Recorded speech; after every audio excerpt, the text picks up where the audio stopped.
इस कहानी के लेखक हैं विजेंद्र कुमार कर्ण। पैसा कितना महत्वपूर्ण होता है, ये कितना कुछ बदल सकता है, इस बात का अंदाजा इस कहानी में पूरा होगा। पैसे की ताकत कुछ भी असंभव को संभव बना सकती है, लेकिन हमेशा नहीं। कभी कभी लाखों करोड़ों की कीमत वाले कागज के टुकड़े भी शून्य मूल्य के हो जाते हैं।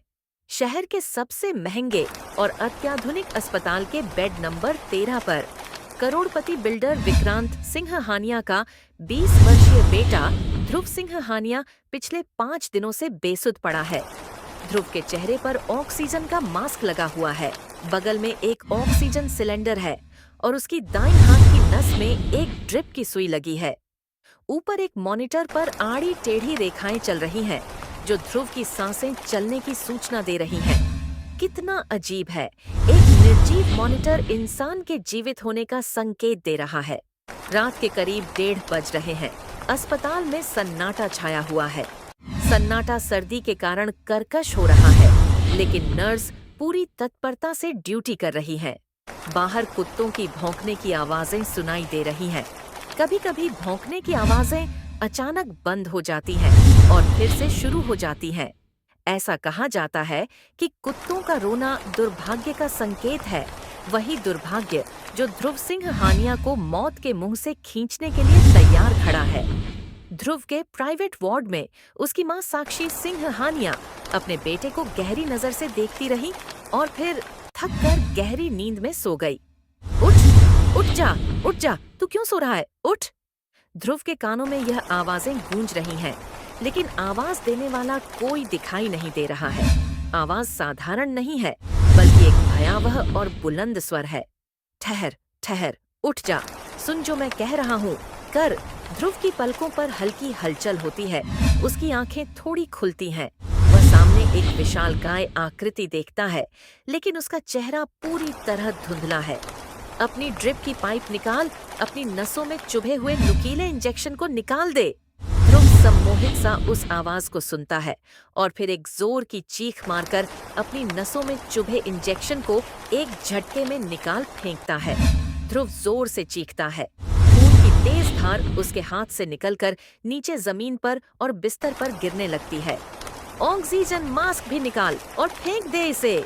ध्रुव उस रहस्यमय आवाज का पीछा करता है और मास्क को निकाल फेंकता है। कुछ ही सेकंड में वह अस्पताल के बिस्तर पर तड़पने लगता है, जैसे किसी घायल पक्षी की तरह। कुछ देर तड़पने के बाद वह पूरी तरह शांत हो जाता है। ऐसा लगता है कि सब कुछ खत्म हो गया है, लेकिन यह सब कुछ खत्म नहीं हुआ था। यह तो शुरुआत थी, एक भयानक शुरुआत। ध्रुव की चीखें अस्पताल की दीवारों को चीरती हैं और साक्षी सिंह-हानिया जोर से चिल्लाते हुए बाहर की ओर भागती हैं। Nurse, doctor! ध्रुव बेड पर नहीं है। साक्षी की चीखों से अस्पताल का पूरा स्टाफ जाग जाता है। तभी चौथी मंजिल पर ड्यूटी पर मौजूद 3-4 नर्सें नीचे दौड़ती हुई आती हैं। कोई कुछ समझ नहीं पाता कि अचानक हुआ क्या है। फिर एक ऐसा दृश्य सामने आता है जिसे देखकर सभी का दिल धड़कने लगता है। ध्रुव उल्टा होकर सीढ़ियों से नीचे उतरता हुआ आ रहा है। उसका शरीर उलटा है, हाथ और पैर दोनों का सहारा लेकर वह चल रहा है। वह भयानक लग रहा है, अजीब तरीके से गुर्रा भी रहा है। अचानक वह कई सीढ़ियां ऊपर से छलांग लगाता है और सिर के बल नीचे गिर पड़ता है। सिर के जमीन पर टकराने से पूरा सिर लहूलुहान हो जाता है। दर्द में तड़पता ध्रुव जमीन पर घिसटते हुए गोल गोल घूमने लगता है, जिसके कारण एक लाल रंग का घेरे बन जाता है। साक्षी सिंह-हानिया अपने बेटे को दर्द से छटपटाते हुए देखती है और चीखते हुए पुकारती है, ध्रुव, ध्रुव बेटा, ध्रुव! कुछ देर बाद ध्रुव सिंह-हानिया फिर से बेहोश हो जाता है। उसकी चीखें अब दूर हो चुकी हैं। ध्रुव और उसके दोस्त दिव्यांका और नंदिनी के साथ उस रात के अनजान खतरों से जूझ रहे हैं। शहर की हाईवे पर एक नई महंगी कार में ध्रुव अपने दोस्तों के साथ पार्टी करने जा रहा था। सब कुछ सामान्य लग रहा था, लेकिन अचानक कार एक कच्चे रास्ते पर मोड़ दी जाती है और वे घने जंगल में पहुंच जाते हैं। वहां एक रहस्यमय पेड़ के नीचे बैठते हैं, जहां पर हवा तेज हो जाती है और अजीब आवाजें सुनाई देती हैं। चले जाओ तुम सब लोग यहाँ से। ये मेरा घर है, यहाँ मांस मंदिर नहीं चलता। अचानक तेज आंधी चलने लगती है। और फिर से हवा तेजी से बहने लगती है, जो मोमबत्ती की तीलियों को बुझा देती है। सभी दोस्त डर के मारे परेशान हो जाते हैं। नंदिनी को पेड़ पर एक लंबा पैर और 2 भयानक आंखें नजर आती हैं, लेकिन बाकी सभी इसे अनदेखा कर देते हैं। जब वे खाना खा रहे होते हैं, अचानक आग लग जाती है। ध्रुव के पैकेट से धुआं और फिर आग निकलने लगती है। सभी डर के मारे घबरा जाते हैं। जंगल में हुई इस अजीब घटना के बाद जब वे कार से बाहर निकलते हैं, तो उन्हें पता चलता है कि एक राक्षस उनके पीछे है। राक्षस विशाल और खूनी नजर आता है। कार की टक्कर के बाद वे सभी घबराए हुए अपनी जान बचाने के लिए दौड़ते हैं, लेकिन ध्रुव और नंदिनी की आंखों के सामने अभय और दिव्यांका का खून से लथपथ और तड़पता शरीर आता है। कहानी का अंत उस समय होता है जब ध्रुव और नंदिनी शहर की सड़क पर पहुंचते हैं और नारियल पानी वाले के पास जाते हैं, लेकिन वहां भी राक्षस उनका पीछा करता है। इस भयानक घटना से सब कुछ बदल चुका है और ध्रुव का जन्मदिन अब एक दिल दहला देने वाले कष्ट में बदल चुका है। हेलो, मेरा नाम माया है और मैं 21 साल की कर्नाटका की स्टूडेंट हूँ। जब मैं दिल्ली अपनी पढ़ाई के लिए आई तो मैं जानती थी कि 21 की उम्र में कॉलेज ज्वाइन करना थोड़ा अजीब लग सकता है, लेकिन मैं काफी उत्साहित थी। मैंने अपनी पढ़ाई में 2 साल का गैप लिया था, लेकिन दुर्भाग्यवश मैं कोई भी एग्जाम क्लियर नहीं कर पाई। फिर भी मेरे माता पिता ने मुझ पर विश्वास रखा और मुझे दिल्ली में कॉलेज में एडमिशन दिला दिया। मुझे पता था कि यह उनके लिए खर्चीला था, लेकिन मैं यहाँ खुद को साबित करने के लिए आई थी। दिल्ली में आने के बाद मुझे बहुत भारीपन महसूस हुआ, क्योंकि मेरे बचपन में मेरे केवल 3 दोस्त थे। इतनी बड़ी जगह पर इतने लोगों को देखकर मुझे बिल्कुल नया अनुभव हुआ। मेरे माता पिता ने मेरे लिए एक अपार्टमेंट पहले से ही बुक कर दिया था, जिसे मैं अपने एक क्लासमेट के साथ शेयर करने का सोच रही थी, लेकिन शुरुआती 3-4 महीने मैं अकेले ही उस अपार्टमेंट में रहती थी। अब मैं 26 साल की हूँ और अब भी उसी फ्लैट में रह रही हूँ।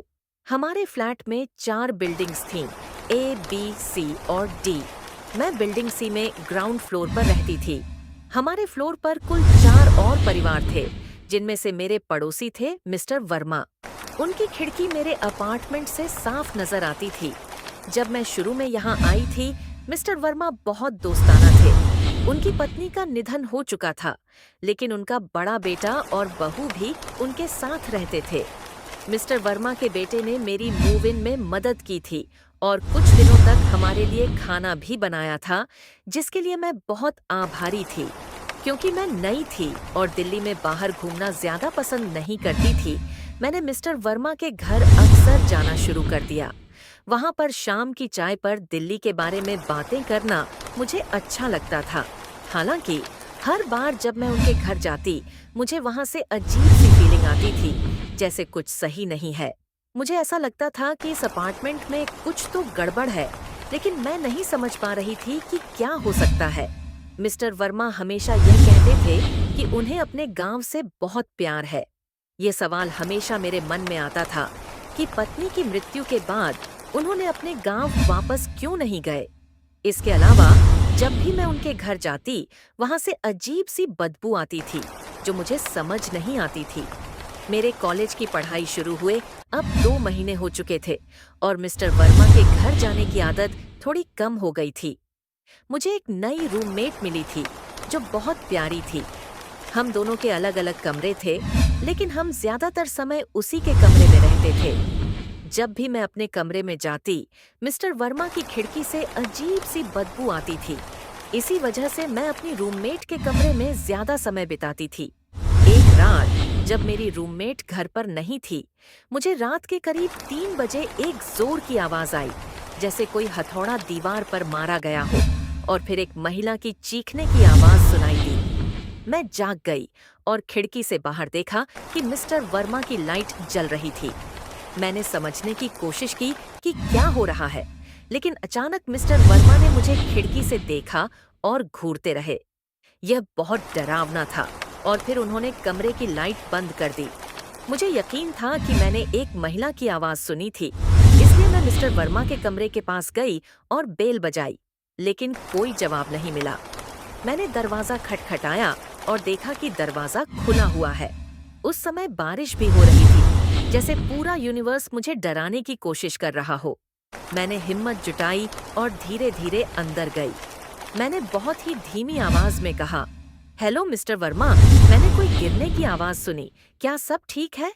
जब मैंने बेडरूम की तरफ बढ़ते हुए मेरे पैरों पर चिपचिपा सा महसूस किया, तो मैंने अपने फोन की टॉर्च ऑन की और देखा कि वहां एक हरा रंग का चिपचिपा पदार्थ था। जैसे ही मैंने कमरे के अंदर झांका, मैंने देखा कि मिस्टर वर्मा घुटनों के बल बैठकर काले कपड़े की बॉल के सामने माथा झुका रहे थे और कमरे में कई मोमबत्तियां जल रही थीं। तभी अचानक मिस्टर वर्मा का बेटा मेरे सामने आ गया और मुझसे पूछा कि मैं वहां क्या कर रही हूँ।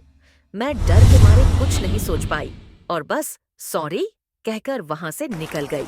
फिर मुझे मिस्टर वर्मा की बहू की आवाज फिर से सुनाई दी। मुझे यकीन हो गया कि कुछ गड़बड़ है, इसलिए मैंने अपने फोन से पुलिस को कॉल किया। लेकिन पुलिस ने कहा कि मैं बस सपने देख रही हूँ और अगले दिन सुबह आकर चेक करेंगे। मैं बहुत घबराई हुई थी और सभी को कॉल करने की कोशिश की, लेकिन किसी ने फोन नहीं उठाया। रात की खामोशी और बारिश की आवाज मुझे और भी डरावनी लग रही थी। धीरे धीरे बारिश कम हुई और मैंने अपनी खिड़की से मिस्टर वर्मा के कमरे की तरफ देखा।